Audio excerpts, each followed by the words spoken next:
5 minutos para las 11, está con nosotros Claudio Lozano, es economista, presidente nacional de Unidad Popular y coordinador del Instituto de Pensamiento y Políticas Públicas. ¿Qué tal? Vaya chapa, bienvenido. ¿Qué tal? ¿Cómo les va? Bueno, muy bien. A ver, déjame presentarlo un cachito. Claudio, yo siempre digo algo, obviamente lo conocemos hace muchísimos años. 30, por lo menos. Ustedes creo que eran más grandes que yo en ese momento. Sí.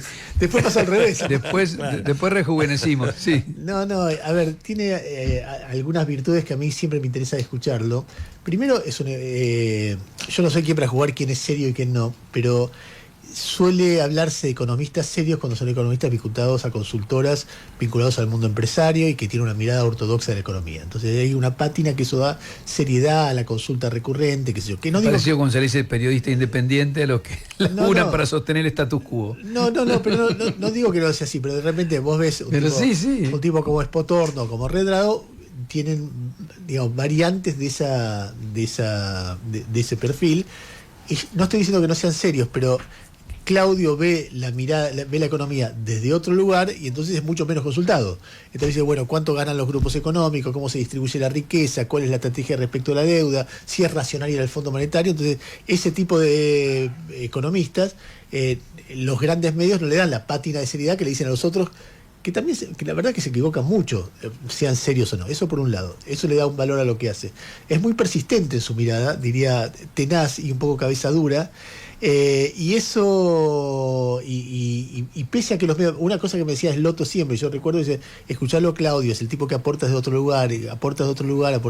Cuando empezó este proceso, yo me acuerdo que, hace un mes hicimos una nota donde él contaba quién ganaba en el proceso económico y quién perdía. Y se te erizaba la piel del nivel de, digamos, cómo puedes hacer un ajuste donde los ricos las grandes empresas se hagan muchísimo más ricas. Y bueno, eso no lo cuenta nadie. No lo cuenta nadie. Y eran datos, balances. Entonces tiene como una serie de virtudes, de miradas de otro lugar, que siempre es interesante escuchar. Seguramente está equivocado en todo, pero interesante es. Así que nada, bienvenido. Bueno, no te podés quejar después de todo este elogio que te hizo Ernesto. Siempre tiene todo este conjunto de elogios y luego remata diciendo seguro que está equivocado. Claro. Después te mete una puñalada. Y hay otra cosa, que es un tipo honesto. Que vos no es un tipo que ande en un Porsche. Lo que sí es cierto es que soy tan persistente como la ortodoxia, que ha recorrido y dominado la discusión económica de los últimos 50 años, desde el golpe militar para acá. Con una diferencia, la ortodoxia ha hecho bolsa al país. Las ideas nuestras son las que pueden resolverlo. Eso hay que verlo, ¿no? Bueno, pero tengo la ventaja de la duda. Claro. Cuando decís las ideas nuestras, yo te iba a preguntar por la medida cautelar que que presentaron para tratar de suspender el decreto que aprobó el Congreso para el endeudamiento que pide Milei al fondo. Cuando decís las ideas nuestras, nunca se aplicaron, porque lo que dice el gobierno es, venimos de, qué sé yo, 40 años de retorno a la democracia, aplicándose las ideas populistas, progresistas. Hubo intentos a partir de determinadas experiencias populares al comienzo de la gestión de Raúl Alfonsín y también durante la experiencia kirchnerista, pero en ningún caso fueron, digamos, estrategias definidas, dirigidas a replantear el conjunto de las transformaciones que en la Argentina se pusieron en marcha en el 76 sobre la base de una clave central, que es la apertura general de la economía argentina, tanto en términos comerciales y financieros, y que produjo un proceso brutal de destrucción productiva, de desindustrialización y demás, rematado luego con el proceso privatizador y desguace estatal. Eso no fue revisado en profundidad. El kirchnerismo hizo algunas cosas, pero de una manera mucho más coyuntural, y en el marco aparte de niveles de contradicciones internas respecto a si había que avanzar en esa dirección o no. En ningún caso, por ejemplo, se planteó el tema de investigar o hacer una auditoría sobre la deuda para cortar el proceso de lógica de endeudamiento perpetuo que la Argentina tiene. Argentina nunca vivió un proceso de reforma impositiva en profundidad durante el curso de la gestión democrática. La ley de entidades financieras sigue siendo la de 1976, la ley del comercio de granos sigue siendo la del año 76. Digo, son temas muy pesados que tienen que ver con la reforma general que vos tendrías que haber hecho respecto al modo de intervenir el Estado en el proceso económico argentino para tomar las riendas y el control del proceso económico y abrirle la puerta a una estrategia de reconstrucción productiva, que es lo que hace 50 años la Argentina no tiene. Ha tenido algunos intentos, pero todos, y aparte todos atravesados por la ausencia de una propuesta política más seria, más homogénea en sus definiciones. Digo, vos no podés tener un planteo como teníamos en el Frente de Todos, de acuerdo expreso en el tema de la deuda, y otro planteo que no quería saber nada con esto. Digo, esas discusiones tienen que ser saldadas en función de una estrategia. No existió tal cosa. Así que en ese sentido, digamos, y aparte, pues, digo, durante los 50 años Pero en eso no se le puede echar la culpa a la ortodoxia ni a los liberales. No, los 50 años no. Lo que pasa es que durante estos 50 años y en el marco de los gobiernos populares, el poder económico en la Argentina siguió promoviendo sus estrategias, siguió alentando determinadas visiones y neutralizó y boicoteó muchos de los intentos que esos gobiernos hicieron, porque tienen una capacidad muy importante de incidencia e incluso fueron construyendo representación institucional al punto que tenés hoy, donde vos tenés una sociedad que crecientemente va cuestionando lo que hoy ocurre y un parlamento absolutamente cooptado por buena parte del poder y disociado de la voluntad de la sociedad. Lo que está pasando en ese sentido, la distancia entre un parlamento impresentable y una sociedad que cuestiona es cada vez mayor. ¿En qué ves una sociedad que cuestiona? ¿Cómo? ¿Por qué ves una sociedad que cuestiona? Bueno, lo veo en el sentido de que, digo, los cuestionamientos en términos de movilización social, la conflictividad, es creciente en la Argentina y de hecho además lo que ha pasado en los últimos tiempos desde el 1 de febrero con la marcha que surge luego de las declaraciones de Milei en Davos, luego el impacto que produjo el tema de la criptoestafa, y todo el proceso que termina con el proceso represivo en la marcha de los jubilados y demás, e incluso la marcha de los otros días y la que vamos a tener el 24 de marzo, van mostrando un nivel de cuestionamiento social que aparte lo están traduciendo todas las encuestas. Digo, no hay consultora Claudio, que no diga que no está cayendo la imagen del presidente de la nación. O sea, en este sentido, digo, yo creo que el principio del fin de esta experiencia ya comenzó. Es jugado decirlo, ¿no? Sí. Bueno, primero... A ver, fundamenta, ¿por qué? Vos ves conflictividad social, perfecto. ¿Por qué crees que el principio del fin empezó? Porque el gobierno tiene cada vez mayor precariedad para alcanzar sus objetivos. Es un gobierno que gobierna por decreto,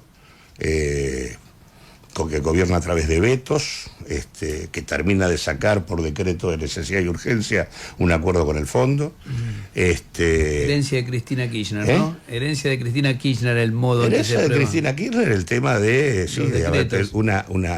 el tema de que tengas la necesidad de rechazarlo con dos cámaras, que sea más fácil sacar un decreto que aprobar una ley.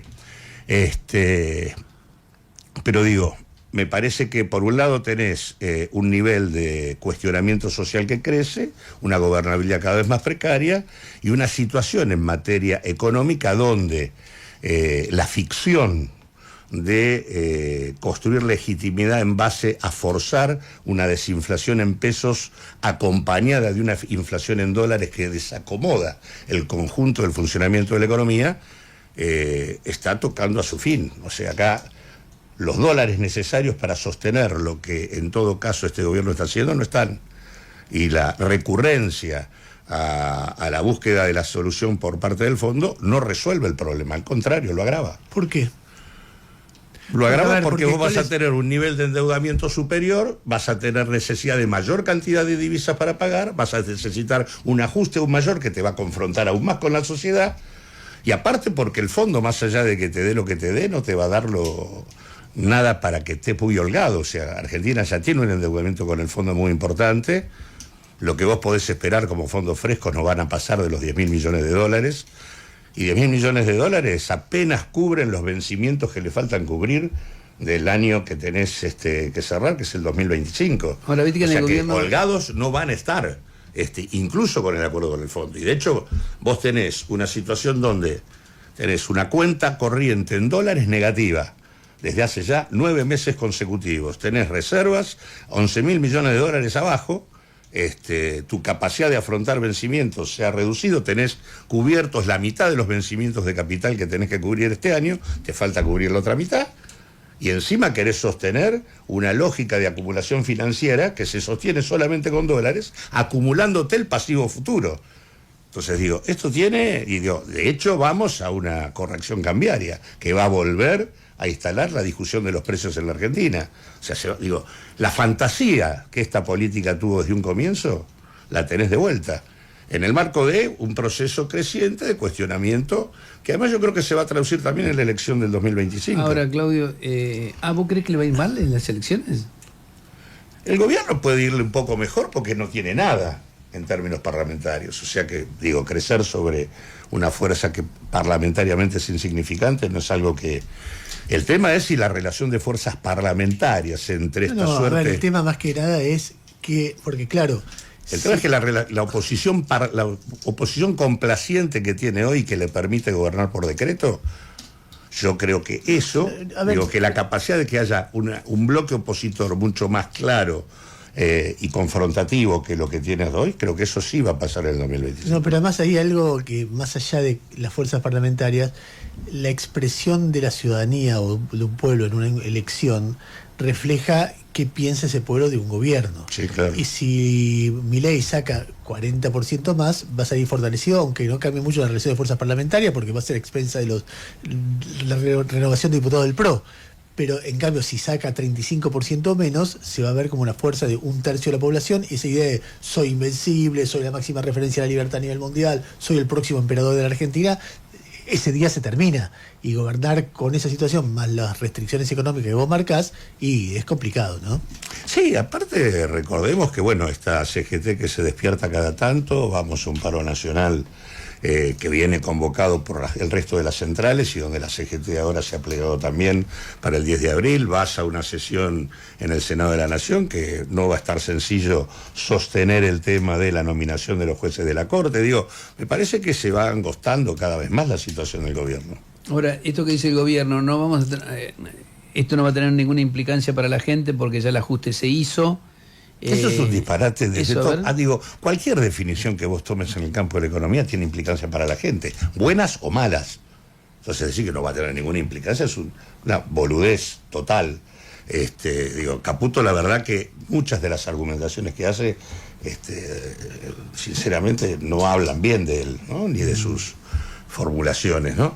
Pero, digamos, si vos vas a tomar un crédito de 10.000 o 20.000 millones de dólares, eso no es una cuestión menor, que incrementes tu deuda con un organismo que supervisa permanentemente tu política económica, que tiene injerencia sobre ese tema, y que te va a implicar mayor ajuste fiscal, mayores restricciones para poder resolver. Bueno, tenemos un quilombo previsional donde los jubilados ganan 349.000 mangos, el 60% de las jubilaciones en la Argentina, y vos vas a profundizar la dependencia con un organismo cuya clave de intervención es cómo reduzco el gasto previsional en la Argentina. Estás terminando con la moratoria previsional para que 9 de cada 10 mujeres terminen con la PUAM, que es el 80% del haber mínimo, pero del haber mínimo sin el plus de los 70.000 pesos, o sea, digamos, lo que va, es una pensión de miseria, y donde 7 de cada 10 hombres tampoco se van a poder jubilar.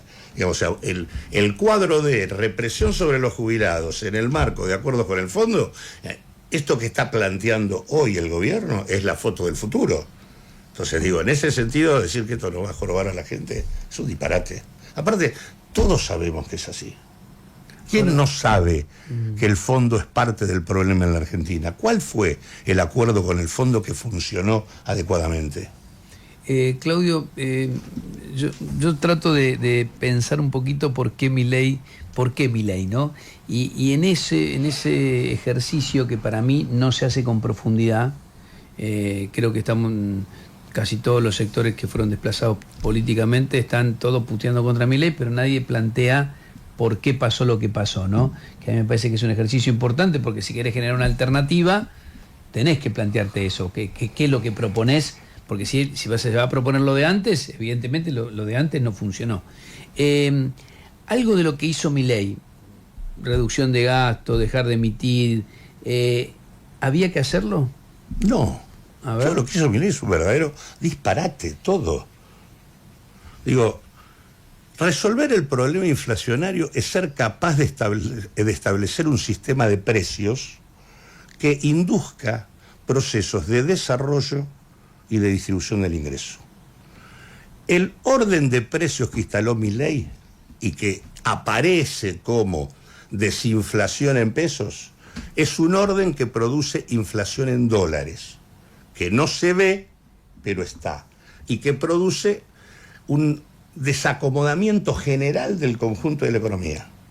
Queda como resultado que los costos de los productores locales son más altos que la producción que se importa, consecuentemente hay desplazamiento de producción local, tenés cierres de prácticamente 16.000 empresas, y tenés dificultades para la colocación de la producción en el mercado mundial, y tenés un impacto, por ejemplo, en fenómenos como el turismo, que te terminan sacando una brutal cantidad de divisas.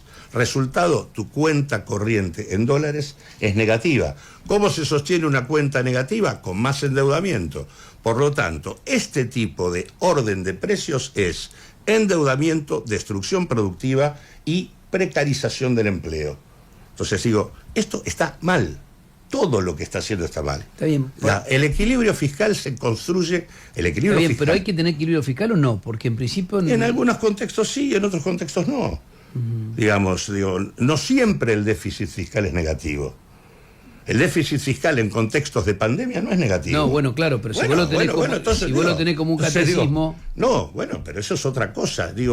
Por eso digo, nosotros, por lo menos, yo no soy parte de los que no miramos críticamente lo que ocurrió antes de Milei. Milei no es el resultado del triunfo de la democracia y de la política en la Argentina. Al contrario, es la expresión del fracaso. El fracaso, acá hay una cuarta etapa donde la oligarquía en la Argentina puede tener control sobre el aparato del Estado para reproducir un cuarto industricidio que empezó con Martínez de Hoz, que siguió con Menem, que siguió con Macri, que sigue hoy. Si esto es posible, es porque ha habido un ciclo político que terminó. El ciclo que se abrió en el 2001 y en donde desde diferentes lugares quisimos pensar y hacer una sociedad diferente, no se pudo, se fracasó. Y eso tiene que ver con la construcción política que hay que llevar para adelante. Hay un fracaso de la experiencia popular en la Argentina y consecuentemente esto implica discutir otras cosas. Hay que discutir un tipo de Estado diferente, hay que discutir un tipo de democracia diferente, hay que plantear un discurso que apele al conjunto de la sociedad. La idea del trabajador como el único eje de discusión de la convocatoria a la comunidad no camina más. La idea del trabajador en la Argentina está circunscripta al trabajador formal con derechos. El 40% debe ser, ¿no? Sí, pero que además incluso hoy el propio trabajador formal gana poco. No solo que gana poco, sino que también tiene procesos, participa de procesos laborales en donde el proceso de individualización es mucho mayor. El home office, el espacio laboral se ha reducido significativamente como marco de organización de los trabajadores, tanto por el crecimiento de la informalidad como por el impacto de las nuevas tecnologías en el circuito formal. Por lo tanto, vos necesitas nuevas experiencias de construcción en el campo del trabajo, necesitas nuevas políticas para redistribuir ingresos. Es absurdo que nosotros no hayamos discutido un esquema de reforma impositiva progresiva atada a un ingreso básico universal para el conjunto de la sociedad. Eso no se pudo discutir durante la experiencia del Frente de Todos. Y si vos tenés una cúpula empresarial que, por un lado, endeuda, para luego pasarle la deuda al Estado, luego acumula financieramente, desinvierte y fuga, y al mismo tiempo remarca precios aprovechando su dominio oligopólico, todos esos temas son los que deben gobernar el tipo de nueva regulación que tiene que hacer el Estado. Vos no podés seguir teniendo una situación en el comercio exterior donde por cada dólar que entra hay un dólar que queda fuera. El proceso de triangulación que se da en el marco, por ejemplo, del comercio exterior vinculado al eje de Rosario-Montevideo, la triangulación es monumental. Cuando nosotros discutimos el tema Vicentín, Vicentín recibió un crédito del Banco Nación, era un crédito a Vicentín Argentina para exportarle a Vicentín Uruguay. Era un crédito para resolver una relación intragrupo empresario y permitirle a Vicentín seguir colocando guita afuera. Entonces digo, y eso no pasa solo con Vicentín. El conjunto de las 10 transnacionales más importantes del país que operan en ese sector triangulan permanentemente esto, y el eje Rosario, Asunción, Montevideo es un eje de pérdida permanente de divisas. Y nosotros insistimos en regalar el control de la hidrovía. El Frente de Todos no hizo lo que tenía que hacer con esto. No lo hizo con Vicentín, no lo hizo con la licitación de la hidrovía, no abrió la puerta del canal de Magdalena, mantuvo el eje con Montevideo. Son múltiples las cuestiones. Hay un ciclo político terminado que tiene que ver con contradicciones que hacen a la propia construcción política. ¿Cómo puede ser que el espacio, termino con esto, cómo puede ser que el espacio que se presenta como un movimiento popular haya tenido en las últimas elecciones, primero como candidato a Scioli, que hoy forma parte del gabinete de Milei, segundo Alberto Fernández, que propuso a Scioli en la última interna del Frente de Todos, y a Massa, en el último caso, que terminó la elección y se fue como empleado de un fondo de inversión que ha hecho guita con la deuda en la Argentina. No tiene nada que ver. El nivel de contradicciones internas hace que eso no sea una propuesta política seria. Y eso es lo que hay que construir. Por eso es que hay que hacer otra cosa. Hoy no existe el frente que puede canalizar el cuestionamiento, defender primero y canalizar el cuestionamiento que tiene buena parte de la sociedad argentina. Esa es la propuesta política que hay que construir. Por eso digo, Unión por la Patria nació muerto, hoy no sirve, hay que hacer otra cosa. Y la experiencia del FIT es una experiencia limitada. Por lo tanto, hay que abrirse a una discusión distinta. Nosotros, desde el año pasado, venimos planteando que hay que armar un frente con todas las corrientes del campo popular que pueda dirimir democráticamente sus representaciones y con acuerdos políticos precisos. Ahora, ¿se pudo armar? No. No, parece... No solo eso, la herramienta para hacerlo... Lejísimo parece. La herramienta para hacerlo eran las Claudio, PASO. déjame preguntarte. Y votaron a eliminación de las PASO. Déjame decirte una cosa que veo... Mi responsabilidad es mucho menor porque soy periodista. Entonces, uno ve cuáles son las dificultades, las contradicciones, lo que dicen otros, y sin ninguna responsabilidad para hacer algo propio. Entonces, es muy fácil mi posición, pero te voy a decir lo que pienso. Naturalmente, cuando vos estás planteando una transformación radical del país en muchos aspectos, del otro lado hay poder, y hay mucho poder. Entonces, vamos a suponer que nadie está cooptado por guita, ni forma parte de eso, nada, simplemente... Partamos de una falsedad. Bueno, está bien, pero partemos por razones metodológicas de una falsedad. Puede haber un tipo como yo... Metodológicamente va a terminar mal. Bueno, pero espera. Puede haber un tipo como yo, que es más moderado que vos, y te digo, mira, Claudio, del otro lado hay mucho poder. Sí, claro. Entonces, si vas de frente contra eso, lo que vas a hacer es perder. Con lo cual, tal vez haya que hacer algunas cosas moderadas, algunas modificaciones, etcétera. Y en esa discusión, no digo que yo tenga razón en esa discusión, digo que en esa discusión se plantean rupturas. Es decir, si querés, mirando el fondo de la cuestión, la pelea entre Cristina y Alberto es una pelea que tal vez obedezca en alguna medida, no en todo, a esa, después están las vanidades, las críticas personales de cada uno, en alguna medida a ese debate de alguien que diga, che, vamos de a poco, negociemos, y que hoy cada tanto hagamos una medida como el impuesto especial a la riqueza, y vemos cómo vamos avanzando si se puede, y otros dicen, no, si no avanzas rápido te vas a la mierda, y se produja una ruptura ahí y termina el gobierno hecho pelota. Guzmán diciendo, administremos un poco mejor, bajemos de a poco la inflación, arreglemos con el fondo, por cualquier otra cosa, y otro que diga, no, si arreglás con el fondo te vas a la mierda, Máximo Kirchner, y bueno, se rompe. Entonces, que también tiene que ver, no sé, yo pensaba en el elemento riesgo país, que es un elemento terrible de analizar. ¿Por qué? Porque el riesgo país es ¿Cuán dispuestos están los capitalistas de acá y de afuera a comprar bonos? No hay otra cosa. Si no lo compran, suben riesgo país. Si lo compran, ¿de qué depende eso? De la cantidad de plata que se le saca a la sociedad argentina para pagarle bonos a ellos. Si vos sacás plata a la sociedad argentina para comprar bonos a ellos, pero cuando sacás esa plata, van a estar de nuevo mal dispuestos a comprar bonos porque la sociedad crece. Pero no les compras, no los tenés en cuenta, ese riesgo país, sube el riesgo país y te hace pomada. Lo tenés en cuenta y te hace pomada también porque al final sube. Entonces es una trampa como diabólica. Hagas lo que hagas, tratás de romper con el sistema, generás una crisis por fuga de capitales, etcétera. Tratás de seguir el sistema te come los capitales porque los dueños del sistema se los morfan. Entonces hay una situación como que no es ilógico que haya una ruptura política entre quienes quieren cambiar eso por discusiones sobre velocidades, sobre cómo privilegiamos lo inmediato para no perder una elección frente a lo estructural, no sé, ¿entendés lo que digo? Que son dilemas que son muy difíciles de resolver. Entonces uno es muy pesimista. Lo que pasa es que, ¿sabes lo que pasa? El problema es, no es un problema ni de velocidad, es un problema de enfoque y de construcción política. Si yo asumo que existe una contradicción importante que define el funcionamiento de la sociedad y que tengo que modificar algo para que la sociedad funcione de otro modo, yo tengo que asumir ese conflicto y construir fuerza que me permita llevarlo adelante. Entonces, a mí, eso me implica que tengo que tener políticas en todos los campos, tengo que buscar respaldos en las organizaciones de trabajadores que tengan que ver con ese objetivo. Tengo que buscar respaldos en el armado empresarial que tengan que ver con ese objetivo. Tengo que buscar respaldos en el campo de la ciencia y la universidad que tengan que ver con ese objetivo. Hay que construir una política en esa dirección. La política tiene que ser capaz de crear poder, no de sostenerse en el poder ya existente, porque el poder ya existente reproduce lo que hoy funciona. Ese es el problema central. Entonces, digamos, vos, de hecho, si tomás el caso del Frente de Todos, el Frente de Todos cuando comienza, tenía una energía puesta por el pueblo que le abría un conjunto de posibilidades. Vos podrías haber puesto en marcha algunas discusiones.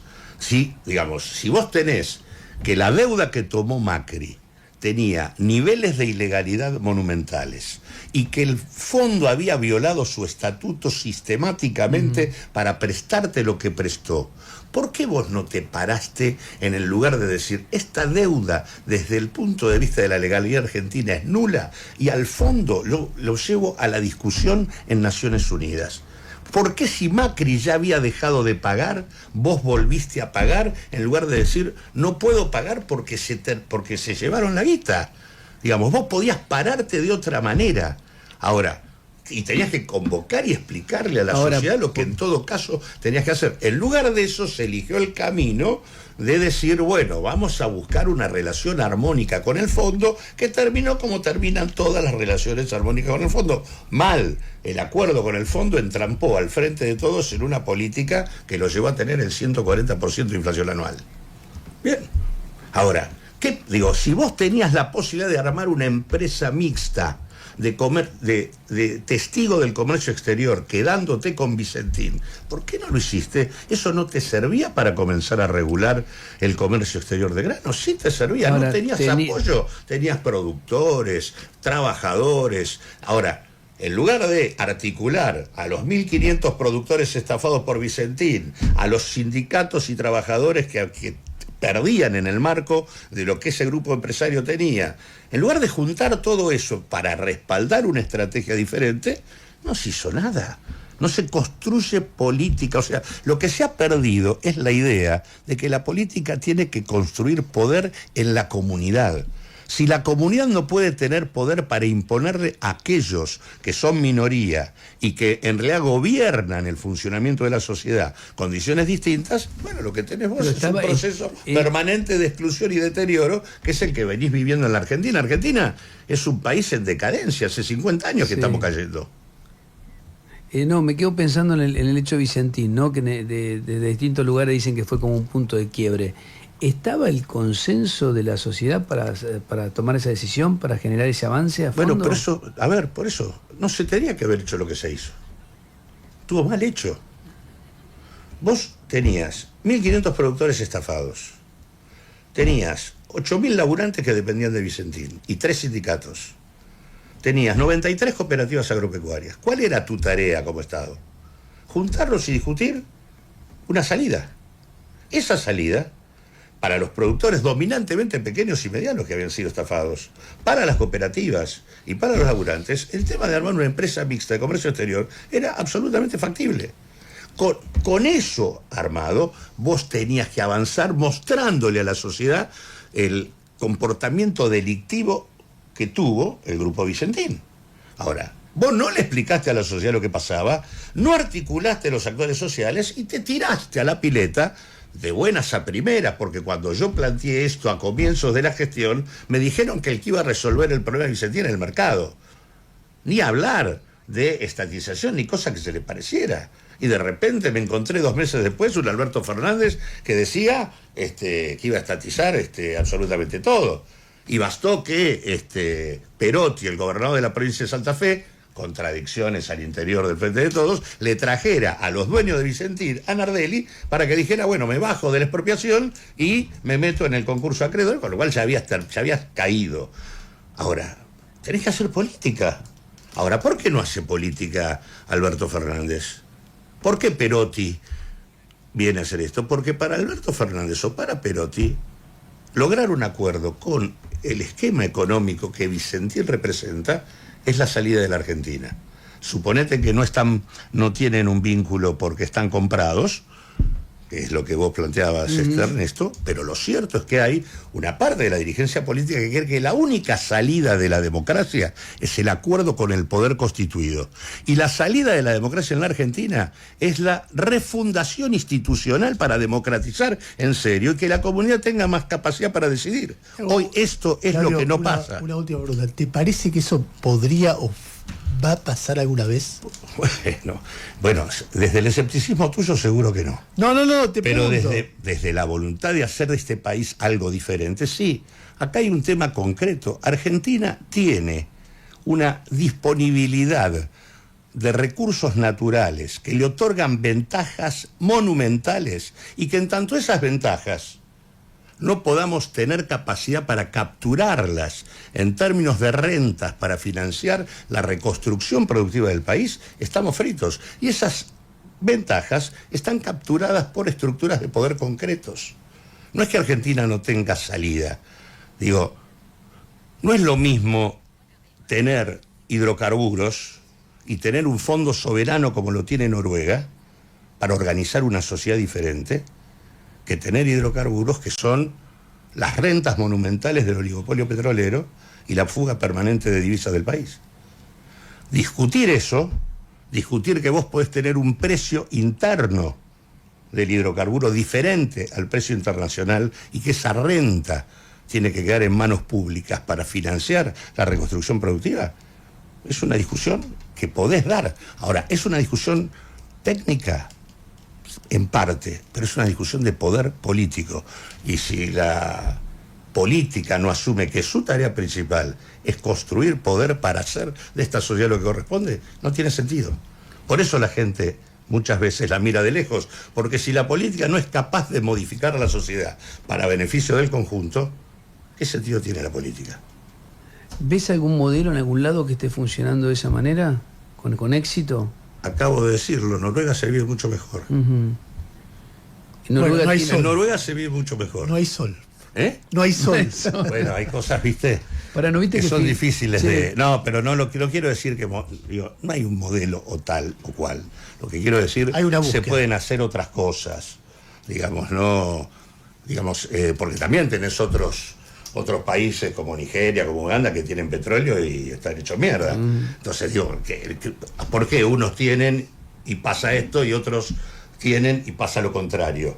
Qué sé yo, si vos vas a Cutralcó en la Argentina, en Cutralcó, luego de lo que fue la movida piquetera de la década de los 90, quedó un yacimiento en manos del municipio. Bueno, ahí el intendente de Cutralcó, que es Ramón Ríoseco, tomó control sobre ese yacimiento y lo transformó, la renta hidrocarburífera de ese yacimiento quedó en la localidad. Trelleborg tiene un nivel de desarrollo muy interesante. Si mirás la localidad de al lado, que tiene la otra parte del yacimiento, eso no ocurrió. Tienen la misma disponibilidad del recurso, pero lo usan de manera distinta. Entonces digo, la política es lo que cambia en un caso o en otro. Vos podés tener Nigeria, Uganda o Noruega. Argentina tiene tierra, agua, litio, minería, hidrocarburos, gas. Nosotros podemos tener energías ultra. ¿Para qué te sirve tener vaca muerta? Para exportar y no para sostener energía barata que te permita reconstruir tu desarrollo productivo. No tendría sentido, en lugar de pensar que, digamos, que el objetivo es una salida exportadora para capitales dominantemente extranjeros que se van a aprovisionar en el exterior y van a fugar buena parte de lo que logren sobre la base de la explotación de vaca muerta. ¿No tendría sentido pensar que vos necesitas que eso te dure en el tiempo mientras vas cambiando tu matriz energética para no depender exclusivamente del petróleo y que la energía en la Argentina sea dominante, mucho más barata para poder mejorar el desarrollo productivo industrial?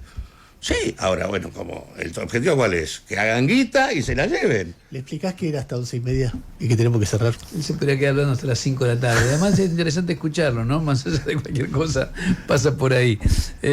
Claudio Lozano, con nosotros, gracias. Ojalá ¿no? Uno pueda pensar que hay alternativas con esta convicción que tenés vos. Sí, la convicción existe y aparte lo necesitamos, porque miren a dónde nos están llevando.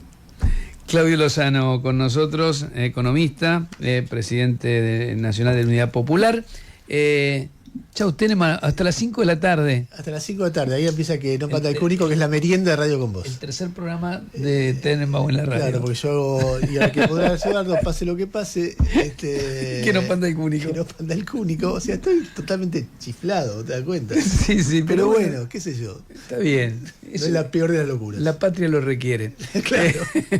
Chao. Chao. Radio